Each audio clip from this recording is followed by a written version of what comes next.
Hello, मैं engineer DP Yadav Amit परिवार YouTube channel में आप सभी का हार्दिक स्वागत करते हैं। हम लोग डीसी मोटर पढ़ रहे हैं, जिसमें हम लोगों के महत्वपूर्ण बहुत इम्पॉर्टेंट ऑब्जेक्टिव टाइप के क्वेश्चन प्रतियोगी परीक्षाओं में पूछे गए, उनका संकलन चल रहा है। तो आइए हम लोग उसका एक एक क्वेश्चन ध्यान से देखते हैं और पूरा उसका डिटेल विधिवत पूरा आपको जानकारी देते हैं। पहला क्वेश्चन हम लोग शुरू करते हैं। इलेक्ट्रिकल टेक्नोलॉजी में आपका चल रहा है डीसी मोटर। पहला क्वेश्चन है, डीसी मोटर के घूमने की दिशा का परिवर्तन कैसे किया जा सकता है। तो डीसी मोटर के घूमने की दिशा का परिवर्तन हम लोग या तो फील्ड वाइंडिंग की धारा की दिशा बदल दें अथवा आर्मेचर में बहने वाली धारा की दिशा, दोनों में से किसी एक की दिशा को यदि चेंज कर दिया जाए तो मोटर के घूमने की दिशा बदल जाती है। तो आंसर हो गया, पहले का आंसर हो गया फील्ड वाइंडिंग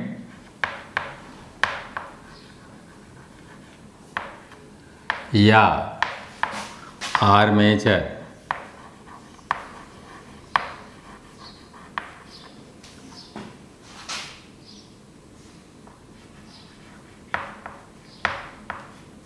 धारा की दिशा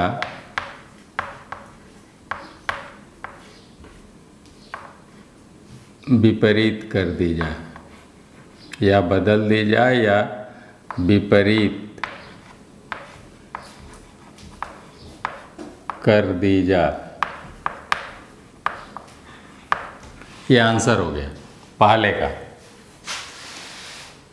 या तो आप कहेंगे उसमें बहने वाली धारा की दिशा बदल दें अथवा आप कहेंगे उनकी ध्रुवता बदल दें। ध्रुवता का मतलब जिधर प्लस था उधर माइनस कर दें और जिधर माइनस था उधर प्लस कर दें, कनेक्शन पलट दें, यानी धारा की दिशा बदल दें। दोनों में से किसी एक का, चाहे तो फील्ड वाइंडिंग का बदलेंगे अथवा तो आर्मेचर की बदलेंगे। दोनों की एक साथ बदल दें अथवा टर्मिनल बॉक्स से बदल दें तो कोई परिवर्तन नहीं होगा, मोटर पूर्व की भांति ही चलती रहेगी। क्लियर हो गया। दूसरा क्वेश्चन है, निम्न में से किसके प्रयोग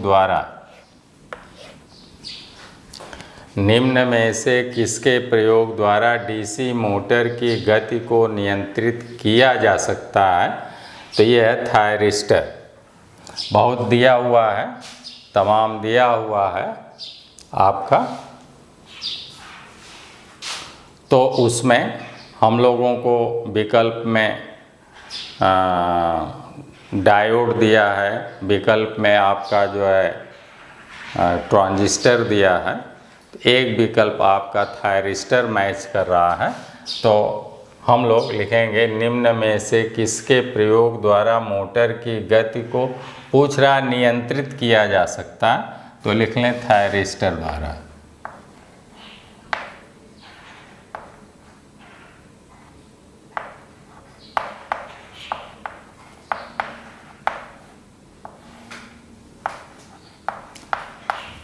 ये मैच कर रहा है थायरिस्टर द्वारा। अगला क्वेश्चन है, स्टेटर में सिरा प्लेटों की संख्या होती है। स्टेटर यानी योक, जिसे हम लोग योक कहते हैं। स्टेटर को क्या कहते हैं? योक। तो योक बेटा यही योक है। ये आपका योक हो गया, ऐसे ये योक हो गया जो ढलवे लोहे का हम लोग बनाते हैं, ये योक हो गया। तो इसमें ऐसे ये योक हम लोगों का बनता है, ऐसे योक होता है। तो एक जो है सिरा प्लेट जो है इधर लगाकर नट बोल्ट द्वारा टाइट कर देते हैं और वैसे एक इधर भी जो है हम लोग इस साइड में भी लगाकर उसे भी जो है नट बोल्ट से टाइट कर देते हैं। तो इस तरह से मोटर हमारी पैक्ड हो जाती है, ये पैक्ड हो जाती है।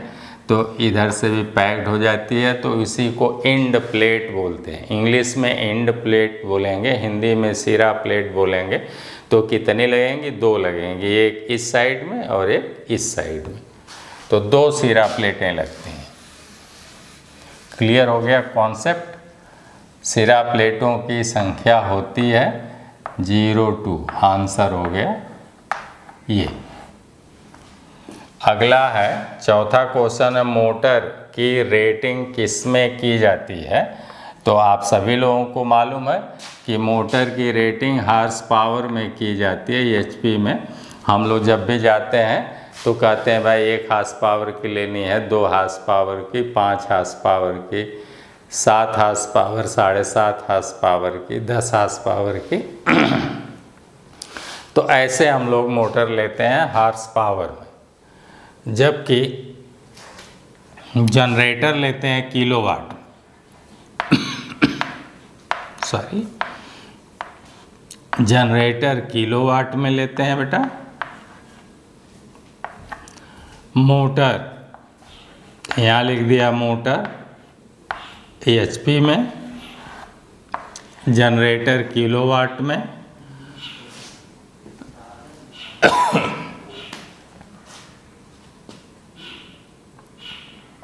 और परिणामित्र,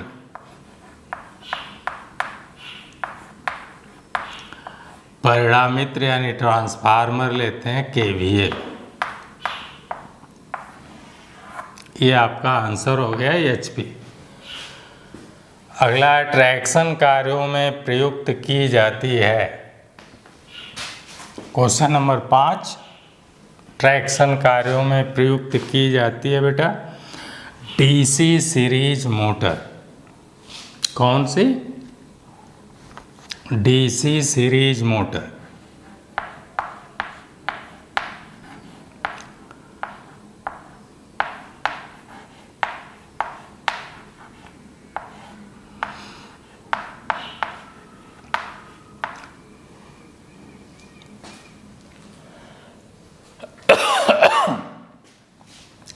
ट्रैक्शन, ट्रैक्शन इंग्लिश शब्द है। ट्रैक्शन का मतलब हो गया खिंचाव वाले कार्यों। खिंचाव वाला कार्य कैसा है?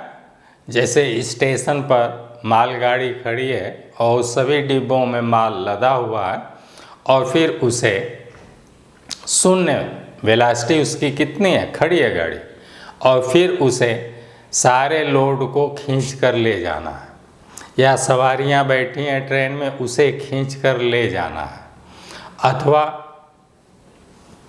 कोई चीज़ खाई में गिर गई है और उसे उठाकर बाहर निकालना है, तो तुरंत जो है लोड पर गाड़ी रहती है, फिर उसके बाद या लोड पर मोटर रहती है, और वो मोटर उसे स्टार्टिंग में खींच ले। ये ना हो कि हूँ करने लगे, उसे खींच ना पावे। तो वहाँ पर ऐसे कार्यों को ही ट्रैक्शन कार्य बोलते हैं। तो ट्रैक्शन कार्यों में प्रयोग की जाएगी डीसी सीरीज मोटर, क्योंकि इसका स्टार्टिंग टार्क टीएस समानुपाते आईए का वर्ग होता है। ये बहुत इंपॉर्टेंट है। स्टार्टिंग टार्क, चूँकि स्टार्टिंग में मोटर धारा ज़्यादा लेती है, आर्मेचर का प्रतिरोध बहुत कम होता है। आपको लिखाया गया है 0.5 ओम से 5 ओम तक होता है, तो उस समय बहुत ज़्यादा धारा जाती है, क्योंकि बैक ईएमएफ नहीं रहता है, और धारा के वर्ग के समानुपाती starting yes for starting torque. फिर उसके बाद टार्क नॉर्मल हो जाएगा। जब मोटर फुल स्पीड पकड़ लेती है तो टार्क नॉर्मल हो जाता है, लेकिन जब तक फुल स्पीड नहीं पकड़ती है तब तक स्टार्टिंग टॉर्क जो है वो बहुत उम्दा होता है, बहुत अच्छा होता है। इसलिए खिंचाव वाले कार्यों में, ट्राम में, ट्रेन में, ट्रॉली में, हाइस्ट में, इन सारे जगहों पर यानी ट्रैक्शन वाले कार्यों में डीसी सीरीज मोटर का प्रयोग करते हैं। अगला, डीसी मोटर का टार्क समान अनुपाती होता है। इसको इतना हम मिटा देते हैं।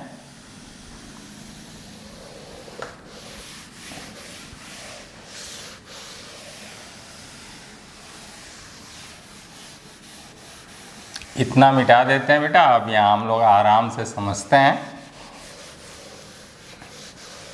कराए डीसी मोटर का टार्क समान अनुपाती होता है। क्वेश्चन नंबर 6 देखते हैं हम लोग। तो आप टार्क के लिए फार्मूला पढ़े हैं। टार्क T बराबर होता है फाई जेड पी आई ए अपान 2 पाई ए। ये टार्क का फार्मूला इतना हो गया न्यूटन मीटर। याद कर लें, लिखाया भी गया है, लिखाया ही नहीं गया, पूरा डेरिवेशन इसका आपको बताया गया है। तो ये होता है। अब यहाँ से आप देखें कि ये कंपनी ने लगा रखा है, पोलों की संख्या ये भी, ये सब फिक्स है। अतः फाई और आई, अतः आप कहेंगे अतः मोटर का टार्क T समान अनुपाते फाई एंड T समान अनुपाते आई ए, ये दोनों है। यानी मोटर का टार्क जो है, मोटर का टार्क जो है वो फील्ड वाइंडिंग में उत्पन्न फ्लक्स के समानुपाती भी है और टार्क जो है आर्मेचर धारा के भी समानुपाती है। देखिए ना फार्मूला देखिए। अगला क्वेश्चन है 6 के बाद 7वां क्वेश्चन आपका है। ये 7वां क्वेश्चन हम लोग देखते हैं। 7वां क्वेश्चन कहता है डीसी मोटर का कोणीय वेग ओमेगा रेडियन प्रति सेकेंड में है तो मोटर की चाल आरपीएम में होगी। अच्छा क्वेश्चन है। रेडियन, ओमेगा का मान रेडियन प्रति सेकेंड दिया है तो कोणीय वेग ओमेगा बराबर होता है, ये कोणीय वेग ओमेगा बराबर होता है 2 पाई एन। एन क्या है? आवृत्ति है, चक्र प्रति सेकेंड। एन क्या है? एन आवृत्ति है, एन आवृत्ति है चक्र प्रति सेकेंड में। तो यही दिया है, ओमेगा का मान यहीं से आ गया, चक्र प्रति सेकेंड एन। यानी हम लोग आवृत्ति एन को क्या कहते हैं? एन बराबर हम लोग लिखते हैं 1 सेकेंड में चक्रों की संख्या, चक्रों की संख्या आवृत्ति कहलाती है। आवृत्ति, चक्रों की संख्या आवृत्ति कहलाती है। ये भी है परिभाषा 1 सेकेंड में, इसीलिए हो गया चक्र प्रति सेकेंड। तो यहाँ से 1 सेकेंड में चक्र यानी आरपीएम पूछ रहा है, कै चक्कर वो नाच रहा है, चक्र पूछ रहा है। तो यहाँ से आप लिखेंगे तो आप लिख लेंगे एन बराबर हो जाएगा ओमेगा बटे 2 पाई, इतना आ जाएगा चक्र प्रति सेकेंड। चक्र प्रति सेकेंड में आंसर, एक आंसर तो यही आ गया।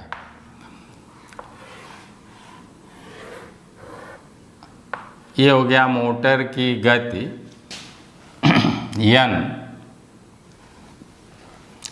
ये गति मान लीजिए, ये स्मॉल एन, तो गति हो गई ऐसे। अब हम लोग अगर इसे आरपीएम में पूछ रहा है कि चक्र प्रति मिनट में बताइए, तो हम लोग जानते हैं कि 60 सेकेंड का 1 मिनट होता है। अतः इस सेकेंड को मिनट में बदलने के लिए हम लोग 60 से भाग दे देंगे। तो यहाँ पर जब 60 से भाग दे देंगे, सेकेंड बटे 60 कर देंगे ऐसे, तो ये अब बन जाएगा मिनट। ये किस में बन जाएगा? ये अब मिनट हो जाएगा। 1 सेकेंड को मिनट में बदलने के लिए कितने से भाग देंगे? 60 से भाग देंगे। ना विश्वास हो तो देख लीजिए। हम लोग जानते हैं कि 60 सेकेंड बराबर 1 मिनट, इसलिए 1 सेकेंड बराबर 1/60। जब यहाँ पर 60 है, इधर आके 60 भाग में आ जाएगा, बटे में आ जाएगा, तो इतना मिनट हो गया। तो 1 सेकेंड बराबर 1/60 मिनट होता है। तो वहीं 1 सेकेंड के जगह पर हम लोग लिखेंगे 1/60 मिनट।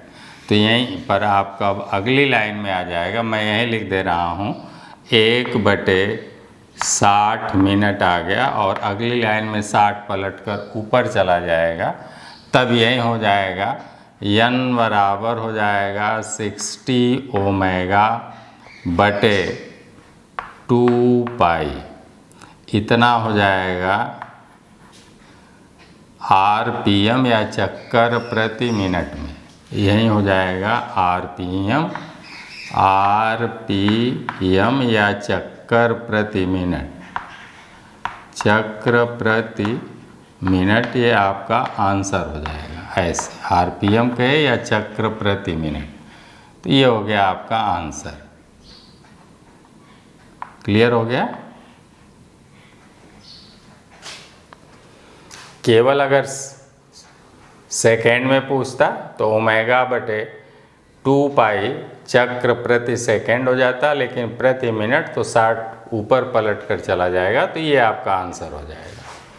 चलिए 7वां क्वेश्चन भी ख़त्म हुआ। अब हम लोग 8वां देखते हैं। 8वां क्या कहता है?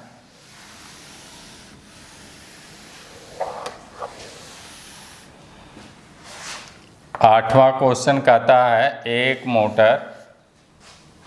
एक DC मोटर में ब्रशों में अत्यधिक तनाव होने के कारण, जब ब्रश को अधिक हम लोग टाइट कर देंगे, स्प्रिंग बहुत अधिक टाइट होगी और ब्रशों को इतना आगे ठेलेगी कि वो जो है आपके कम्यूटेटर पर या कम्यूटेटर की सतह पर रगड़ बहुत काफ़ी बनावे, तब क्या होगा? तो वहीं पूछ रहा है कि DC मोटर में ब्रशों में अत्यधिक तनाव होने के कारण, तो लिख लें आंसर इसका 8वें का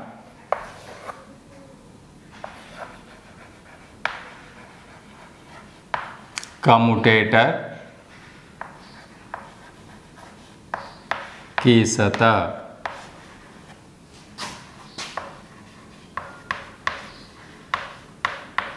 जल्दी घिसकर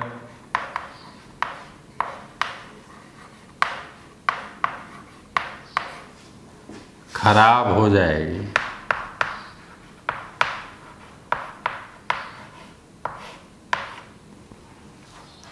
अगला क्वेश्चन 9वां, परिवहन वाहनों में जो हम लोग परिवहन के लिए, जैसे ट्राम है, ट्रॉली है, ट्रेन है, ऐसे परिवहन वाहन या वैसे हम लोग यूज करें, तो परिवहन वाहनों में सामान्यतः प्रयोग होने वाली मोटर है, प्रयोग होने वाली मोटर।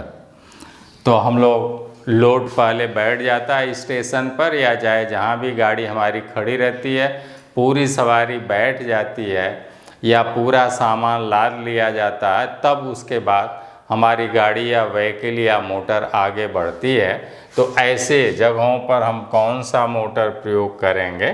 तो परिवहन वाहनों में सामान्यतः प्रयोग होने वाली मोटर है DC series motor. DC series motor, क्योंकि बेटा इसका स्टार्टिंग टार्क बहुत अधिक है, क्योंकि स्टार्टिंग टार्क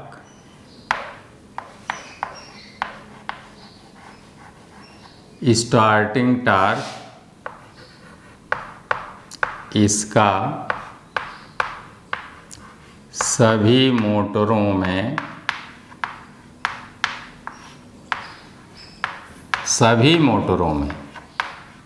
सबसे अधिक होता है, सबसे अधिक होता है, और वह स्टार्टिंग टार्क टीएस समानुपाते IA का वर्ग होता है। बहुत इम्पोर्टेंट है। अगला क्वेश्चन है 10वां, DC मोटर में स्टार्टिंग के समय बैक EMF होता है। तो स्टार्टिंग के समय बैक EMF 0 होता है, क्योंकि बैक EMF EB बराबर होता है phi ZNP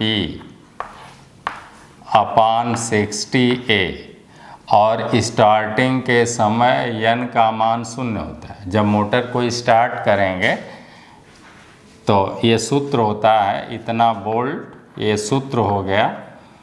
तो आगे लिख लें, स्टार्टिंग के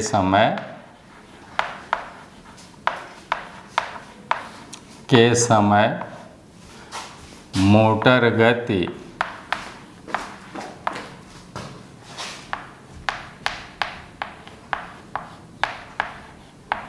n बराबर 0 होता है,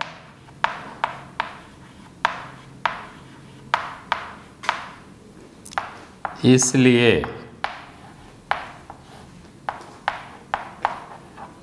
EB बराबर 0 होता है।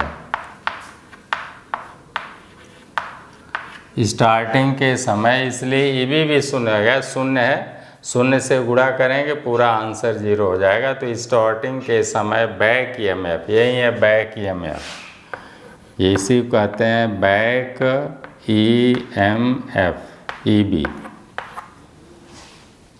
का मान n 0 है, इसलिए EB भी 0 है। 11वां क्वेश्चन क्या कहता है वो भी देख लेते हैं। 11वां क्वेश्चन कहता है DC shunt motor no load अवस्था में चल रही है, यदि फील्ड वाइंडिंग खुल जाए तो क्या होगा। तो देखिए हम लोग पढ़े हैं कि फील्ड वाइंडिंग खुल जाएगा तो फ्लक्स का मान 0 हो जाएगा। हम लोग पढ़े हैं n समानुपाते 1/5, पढ़ेंगे n व्युत्क्रमानुपाते फ्लक्स फाई, और फाई का मान देखिए ना, खुल जाएगा तो 0 हो जाएगा, और 0 से भाग देंगे तो अनंत हो जाएगा। तो इस तरह से आप कहेंगे मोटर गति अत्यधिक अनंत की ओर भागेगी, अत्यधिक बढ़ जाएगी। ये आंसर हो गया बेटा। मोटर की गति क्या होगी, n समानुपाते 1/5 ऐसे कहेंगे, लेकिन पढ़ेंगे n व्युत्क्रमानुपाते फाई, अर्थात ये देखिए ना, फ्लक्स का मान कम होगा, कम से भाग देंगे, भाग ज़्यादा बार जाएगी, मोटर की गति बढ़ जाएगी, ज़्यादा आएगी। तो इस तरह से आपके प्रश्न में ही कह रहा है कि फील्ड वाइंडिंग खुल जाए, फील्ड वाइंडिंग खुल जाएगी तो फ्लक्स का मान 0 हो जाएगा। अगला क्वेश्चन हम लोग चलते हैं, 12वां क्वेश्चन देखते हैं। एक 4 पोल DC मशीन में पोल लगे होते हैं। तो 4 पोल DC मशीन में पोल बेटा क्रम से नॉर्थ साउथ, फिर नॉर्थ, फिर साउथ ऐसे लगे होते हैं, क्रम से नॉर्थ साउथ लगे होते हैं। क्वेश्चन नंबर है आपका 12। 4 पोल की मोटर लगाएंगे। ये 4 पोल की मान लीजिए कि आपकी मोटर है बेटा, ये 4 पोल की मोटर है। तो एक पोल यहाँ लगाएंगे ऐसे, एक पोल यहाँ लगाएंगे ऐसे 90 अंश पर, ऐसे ऐसे यहाँ लगाएंगे, एक पोल यहाँ लगाएंगे ऐसे ऐसे, और एक पोल यहाँ लगाएंगे, सब माने 90 अंश पर ऐसे ऐसे लगा देंगे, ऐसे ऐसे। तो अगर इसे नॉर्थ रखेंगे तो इसे साउथ रखेंगे, फिर इसे नॉर्थ रखेंगे तो इसे साउथ रखेंगे। उससे फ़ायदा क्या होगा कि ये धुर्रा और ये आपका हो गया आर्मेचर। तो अब जितनी भी चुंबकीय बल रेखाएं आर्मेचर पर आएंगे, ऐसे नॉर्थ से आएंगी तो ऐसे साउथ में घुस जाएंगी, कुछ इधर से ये ऐसे अपना परिपथ पूरा करेंगी, ऐसे ऐसे, कुछ इस रास्ते से अपना परिपथ ऐसे ऐसे पूरा करेंगी, इस नार्थ से जो निकलेंगी वो इस साउथ में घुसेंगी, ऐसे ऐसे परिपथ पूरा करेंगी, और कुछ जो है इस नार्थ से निकलकर इस साउथ में घुसेंगी और ऐसे ऐसे अपना परिपथ पूरा करेंगे। इस तरह से 4 पोल की मोटर में कैसे पोल लगेंगे, तो क्रम से लगेंगे, नॉर्थ फिर साउथ फिर नॉर्थ फिर साउथ, क्रम से। तो लिख लें, क्रम से नॉर्थ व साउथ लगेंगे। ये आंसर हो गया। अगला क्वेश्चन है 13वां। 5 HP तक की DC मोटर में सामान्यतः पोल होते हैं, तो 5 HP तक 2 ही पोल रखते हैं हम लोग। छोटी मोटर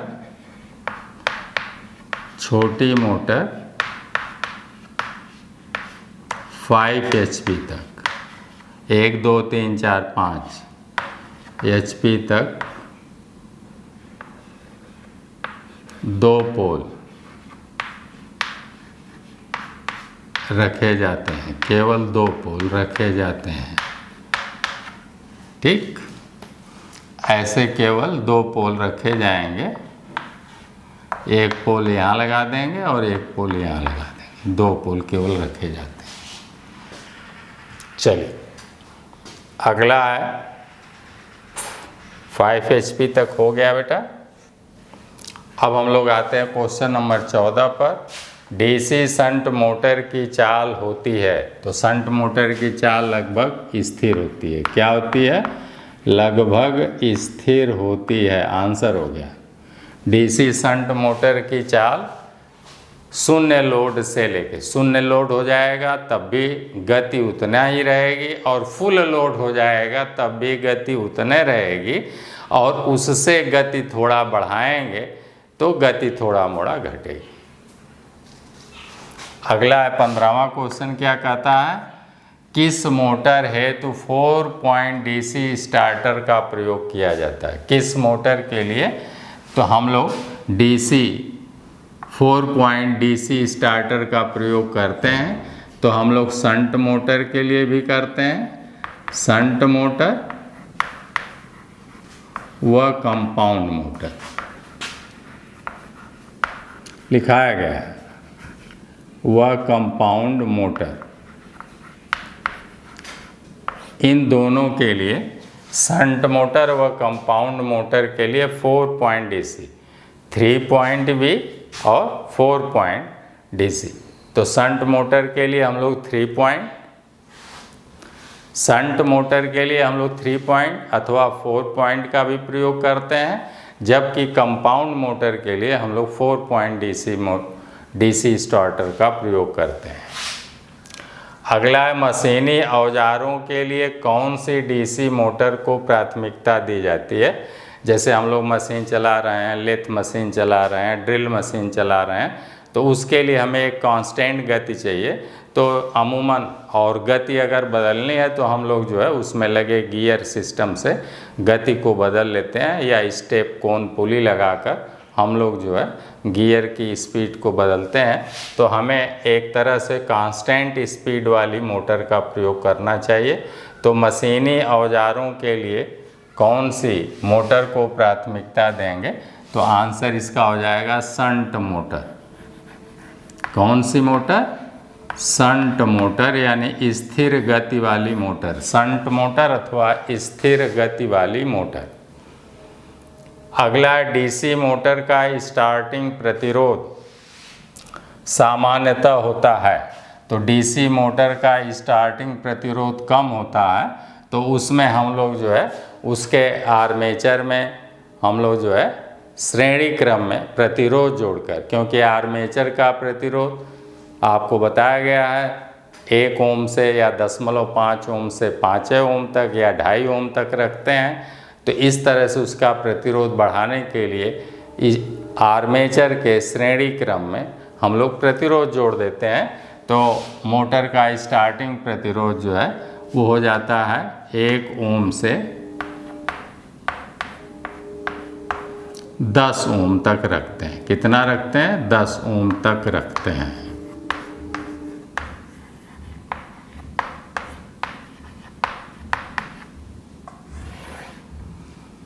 अगला है बैक ईएमएफ विरोध करता है। तो बैक ईएमएफ यहाँ पर जो है आर्मेचर में बैक ईएमएफ उत्पन्न होता है, यहाँ पर ईबी उत्पन्न होता है। इसके अंदर ई टर्मिनल भाग से मोटर में आप भी वोल्ट की सप्लाई डालते हैं बेटा, भी वोल्ट की आप सप्लाई डालते हैं तो ये जो है अंदर आता है, भी अंदर आता है और यहाँ से जो ईबी, इसमें यहाँ जो ईबी उत्पन्न हुआ है ये बाहर जाता है, ये अंदर आता है और ये बाहर की ओर निकलता है। अतः ईबी किसका विरोध करता है? तो भी का विरोध करता है। तो लिख लें बैक ईएमएफ विरोध करता है। 18वें का आंसर लिख लें। 18वें का answer supply voltage, supply voltage capital भी का विरोध करता है। 19वां क्वेश्चन है बैक ईएमएफ की दिशा ज्ञात की जाती है। यही विरोधी विद्युत वाहक बल ईबी की दिशा ज्ञात की जाती है। लिख लें फ्लेमिंग के दाएं हाथ के नियम से, राइट हैंड, दाएं हाथ के नियम से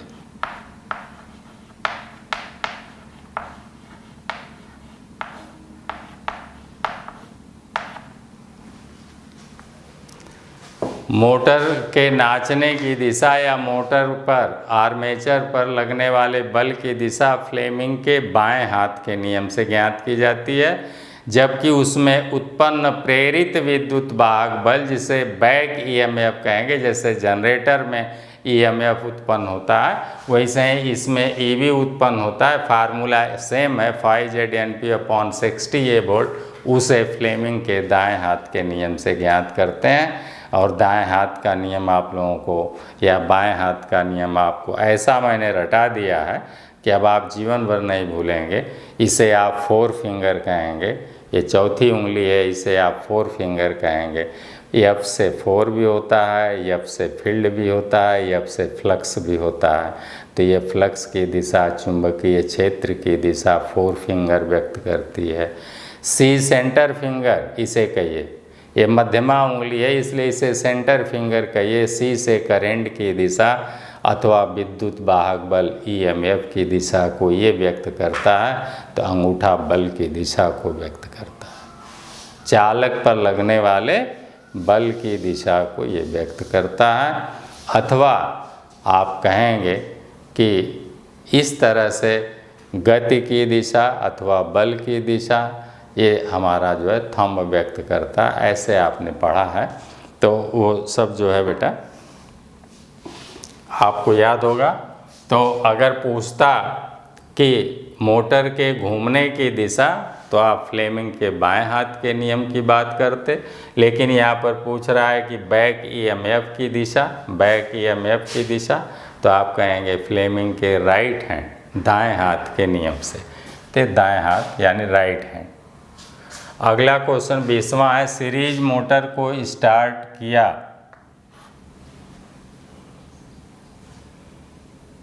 सीरीज मोटर को स्टार्ट किया जा सकता है, किया जा सकता है। हाँ बेटा 20वें क्वेश्चन का सीरीज मोटर को स्टार्ट करने के लिए 2 पॉइंट स्टार्टर का प्रयोग करते हैं। 2 पॉइंट स्टार्टर, 2 पॉइंट स्टार्टर का प्रयोग करते हैं। केवल सीरीज मोटर को स्टार्ट करने के लिए 2 पॉइंट स्टार्टर का प्रयोग किया जाता है। शंट के लिए 3 पॉइंट व 4 पॉइंट और कंपाउंड के लिए 4 पॉइंट स्टार्टर का ही प्रयोग करते हैं।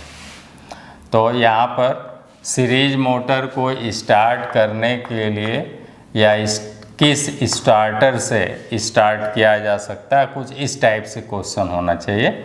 अगला क्वेश्चन है लेथ मशीन में किस डीसी मोटर को प्राथमिकता देंगे। तो अभी आपको बताया कि जो है लेथ मशीन हो या ड्रिल मशीन हो, इन सभी में हम लोग जो है शंट मोटर को प्राथमिकता देंगे।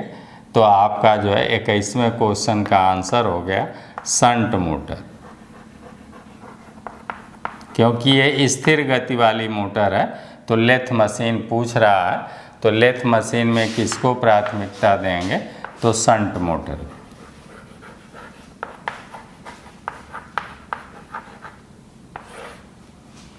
अगला 22वां क्वेश्चन आपका कह रहा है commutator motor type energy meter में। एनर्जी मीटर हम लोग देखते हैं ऊर्जा मापी, जो kWh है किलोवाट घंटा, वहीं आपका ऊर्जा मापी में सामान्यतः प्रेशर कॉइल PC और धारा कॉइल CC बने होते हैं। तो ये पूछ रहा है कि 22वां क्वेश्चन कि प्रेशर कॉइल और ऐसे ही वाट मीटर में भी लगे होते हैं,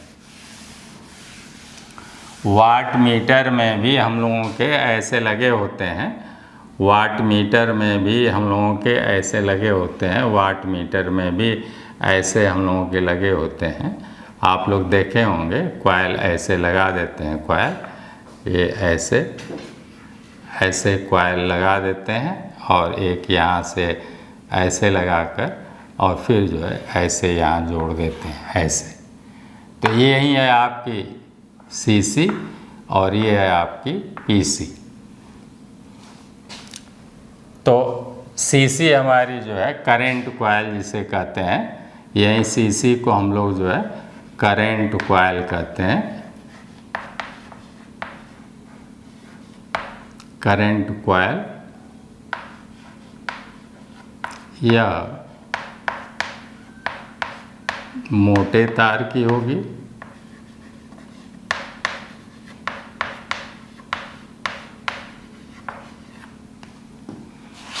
और ये PC जो है यह पतले तार का, प्रेशर कॉइल इसे कहते हैं, पतले तार का बनाते हैं।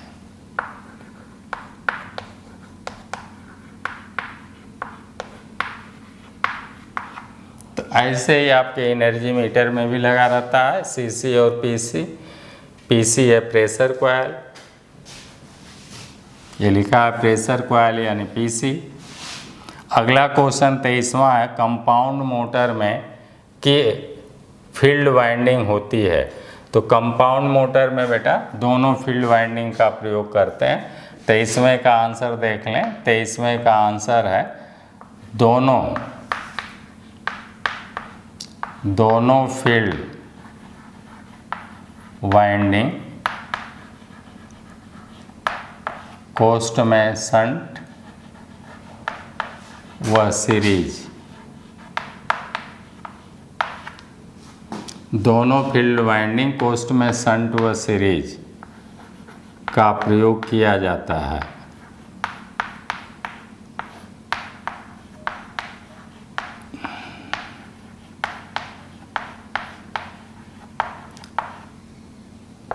चौबीसवां क्वेश्चन है आपका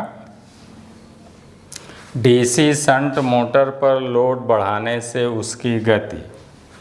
शंट मोटर है तो गति स्थिर है, लेकिन लोड बढ़ाने पर गति कुछ न कुछ कम होती है या हो जाती है, कुछ न कुछ कम हो जाती है।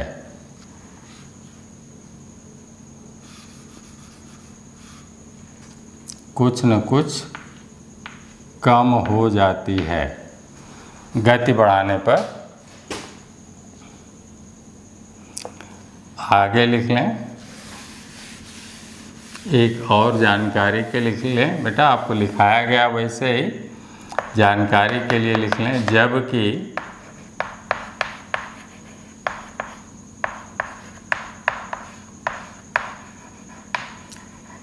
डिफरेंशियल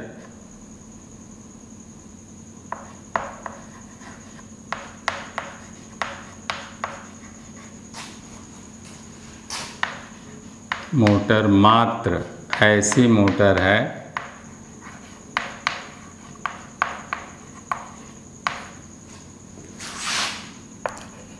मात्र ऐसी मोटर है, एक ऐसी मोटर है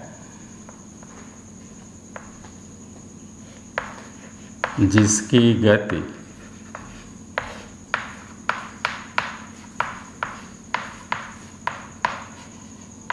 लोड बढ़ाने पर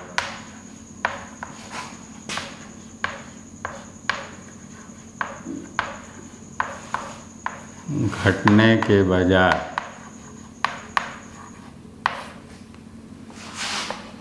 बढ़ती है। एक यही ऐसी मोटर है स्पेशल। तो इस तरह से बेटा आपके सारे क्वेश्चन अच्छे ढंग से समाप्त हुए और आज का वीडियो हम लोग यहीं समाप्त करते हैं। फिर कल हम लोग अगले वीडियो में मिलेंगे। तब तक के लिए आप लोगों को ढेर सारी मंगलमय शुभकामनाएं। धन्यवाद।